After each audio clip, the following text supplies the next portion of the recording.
la petite carte, un petit truc plastifié, le packaging aussi, donc plastifié aussi avec ton branding, la boîte en carton avec ton branding, tu peux tout faire. Ouais.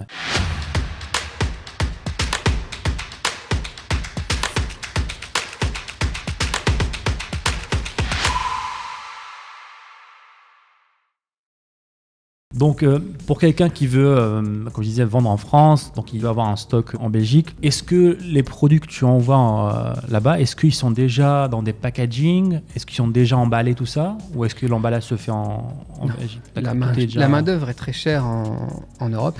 Ouais, donc, non, on fait tout. Donc, moi, personnellement, en tout cas, dans ma boîte, pour nos clients, on a 2 centres de packaging où c'est des lignes de production, mais qui font que du packaging. Ouais. Donc, voilà, parfois, c'est vos agents qui vont gérer ça, mais nous, on fait ça. Voilà. Ce qui est important pour le branding, souvent, en fait, c'est qu'on fait venir les produits des différentes usines au centre de packaging. Comme ça, on est sûr d'avoir les mêmes couleurs, par exemple, prendre des références Pantone, etc. Et les mêmes packaging, les mêmes qualités, et puis les mêmes inspections sur place. Donc c'est bien d'avoir un centre de packaging en Chine, parce que la main-d'œuvre sera beaucoup moins chère. T'es fou, en France ou en Europe. Non, mais c'est hallucinant. Faut payer au SMIC, l'emballage, ça a coûté cher. Donc on parle de branding. Donc moi, je t'explique un petit peu la stratégie qu'on fait nous avec Adam. C'est on commence très simple. Par exemple, si on a un produit là qui marche, qui fait des ventes, donc le premier branding qu'on va faire, c'est un sticker.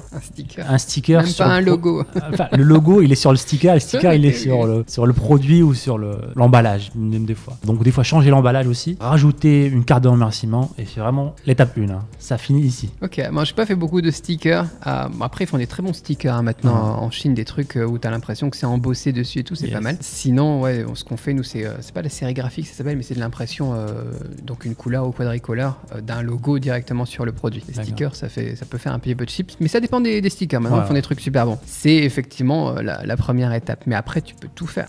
Le mode d'emploi, la petite carte, un petit truc plastifié, le packaging aussi, donc plastifié aussi avec ton branding, la boîte en carton avec ton branding, tu peux tout faire. Ouais. Est-ce que tu as fait, je pose la question parce qu'un de nos élèves avait fait ça, enfin voulait faire ça, je suis pas sûr, des odeurs. Typiquement grosse marque de luxe. Tu vois, il y a un métier t'as des gens ce sont des nez. Je connais. Tu connais? Ok.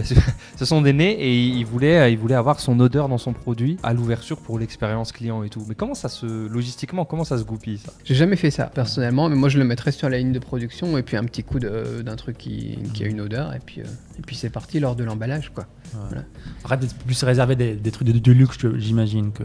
À part si ton produit, je sais pas, il est très chimique ou tu veux cacher l'odeur, des fois ça peut choquer. Pas l'idée. Ouais. Non, c'est une bonne idée ça, par contre, pour le branding, effectivement. Nous on est très sur les couleurs, notamment des couleurs Pantone qu'on reconnaît bien et qui sont vraiment les mêmes que sur le site, etc., avec les équivalents en hexadécimal et compagnie. Mais les odeurs, c'est vraiment quelque chose qui peut être travaillé. Si c'est pas trop chimique, c'est pas mal.